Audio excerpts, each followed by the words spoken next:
संबंध बनाते समय अगर आप भी ये बार बार 4 से 5 गलतियां कर रहे हो तो आपका गर्भ रुकना काफ़ी कठिन हो जाता है। कौन कौन सी गलतियां हैं आज के वीडियो में हम डिटेल में जानेंगे, तो वीडियो को पूरा देखिएगा। सबसे पहले बात करते हैं फ्रेंड्स कि आप लोग को ये दिमाग में आएगा कि संबंध बनाते समय क्या गलती हो सकती है।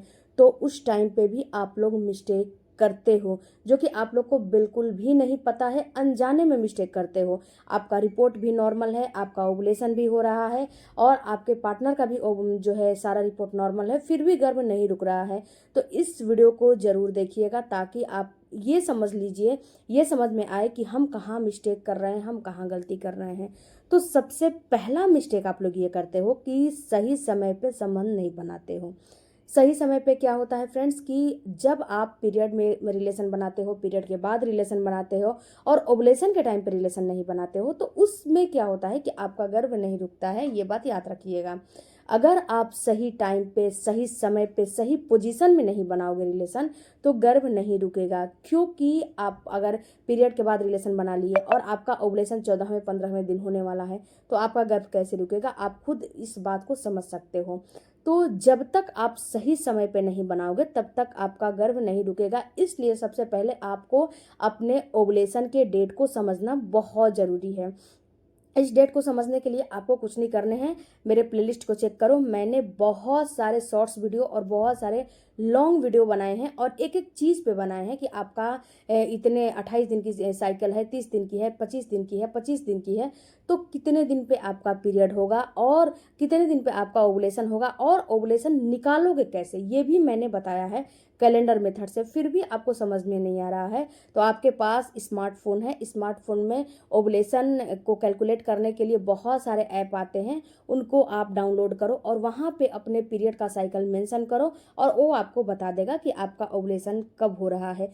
फिर भी आपको नहीं समझ में आ रहा है तो हमारे इंस्टाग्राम पे जाओ, जहाँ पे माई वुमेन्स केयर है, वहाँ पे आप मुझे फॉलो करके मेंशन करोगे तो वहाँ पे मैं आपको बता दूंगी कि आपका पीरियड का जो है कितने दिन पे आपका ओवुलेशन होगा पीरियड के साइकिल के अनुसार। ओके, लेकिन ओवुलेशन के डेट को जानना काफ़ी ज़रूरी है आपके लिए। ओवुलेशन अगर 28 दिन और 30 दिन की पीरियड की साइकिल है तो कभी भी पीरियड के बाद तुरंत बाद आपका ओवुलेशन नहीं होता है।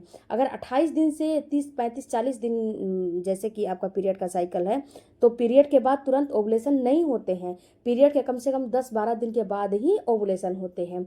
और आप लोग क्या करते हो कि आप लोग के दिमाग में ये आता है कि पीरियड के तुरंत पीरियड खत्म हुआ और तुरंत रिलेशन में रहते हो और कमेंट करते हो कि मैडम हमने ये इतने टाइम पे रिलेशन में रहा है, क्या गर्भ रुक जाएगा? तो जी नहीं।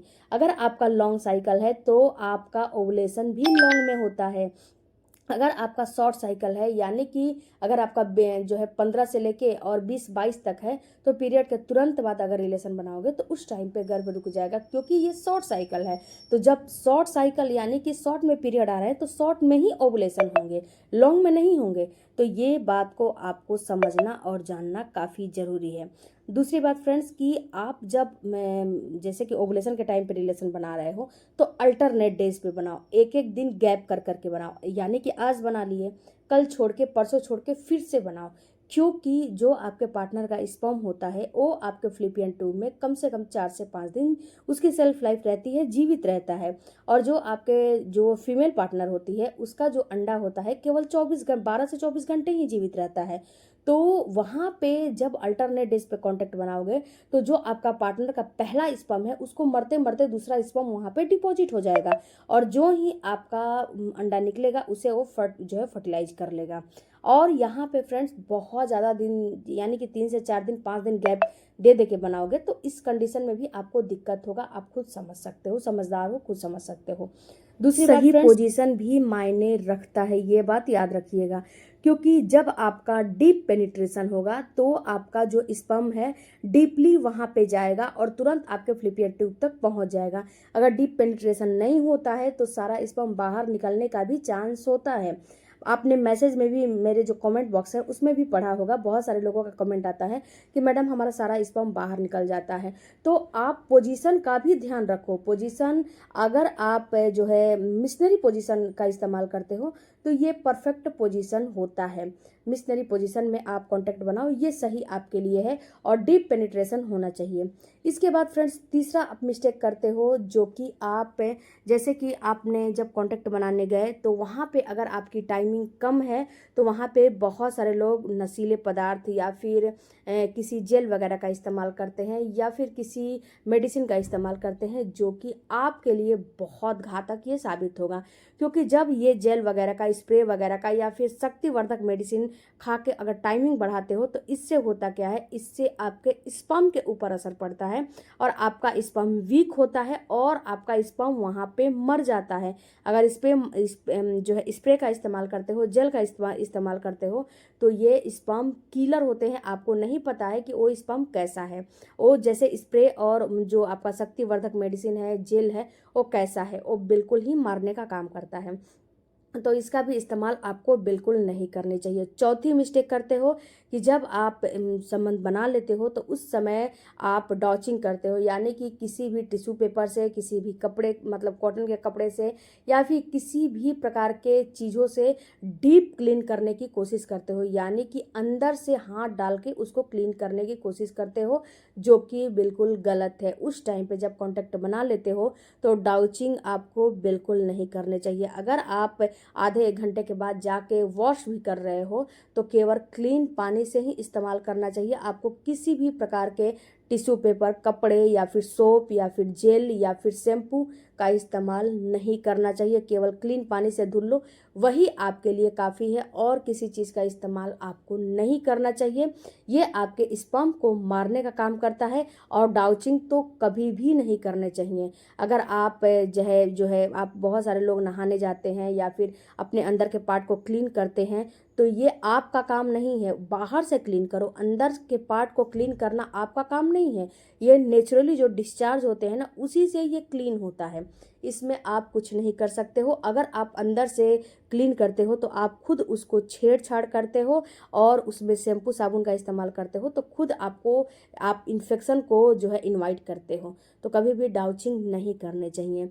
उसके बाद अगला जो मिस्टेक करते हो फ्रेंड्स, ये मिस्टेक करते हो जब रिलेशन बना लेते हो तो तुरंत उठ जाते हो। जब आपका गर्भ, जब प्रेगनेंसी के लिए ट्राई कर रहे हो और बार बार फेल हो जा रहे हो, तो कम से कम आधे एक घंटे के लिए लेट के रहो। आधे घंटे के लिए तो लेट के आपको रहने ही चाहिए, क्योंकि जब आधे घंटे के लिए लेट के रहते हो तो जो आपका स्पर्म है वो ऊपर तक पहुंचने का उसका चांस ज़्यादा होता है।